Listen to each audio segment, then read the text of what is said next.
আসসালামু আলাইকুম। সবাইকে অনেক অনেক শুভেচ্ছা জানাচ্ছি রাশিদাস কুকিং রুমে। আশা করি সবাই ভালো আছেন। আজকে আপনার সাথে শেয়ার করব ভেজিটেবল রোল, যেটা তৈরি করতে লাগবে 2 কাপ ময়দা, লবণ ও তেল।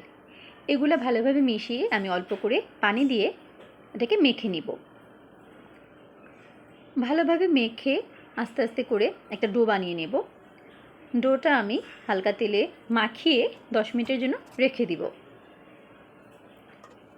এখন আমি পুর তৈরির প্রিপারেশনে চলে যাব। দিয়ে দেবো তেল, পেঁয়াজ, মুরগির মাংস, কাঁচামরিচ, ধনিয়া গুঁড়া দিয়ে ভালোভাবে মিশিয়ে নিব।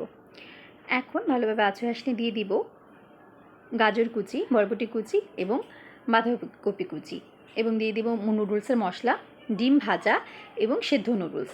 ভালোভাবে নেড়ে চেড়ে একটু সস দিয়ে এটাকে আমি নামিয়ে নেব। তৈরি হয়ে গেল পুর। এখন 10 মিনিট পর আমার ময়দাও রেডি। এখন আমি এটাকে ছোটো ছোটো লেচি কেটে নিব এবং ছোট ছোট রুটি আকারে সুন্দর করে বানিয়ে নেব।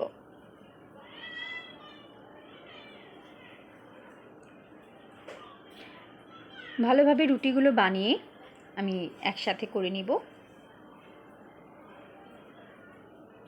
তারপর পুরগুলো ভিতরে দিয়ে রোলের আকার দিয়ে এটাকে আমি কোট করে নেব। এখন তৈরি গেল। এই পর্যায়ে আপনি কিন্তু এটাকে ফ্রোজেন করতে পারেন। আমি এখনই ভেজে ফেলছি। যাই হোক, তৈরি হয়ে গেল ভেজিটেবল রোল। খেতে খুবই সুস্বাদু। ভালো থাকবেন।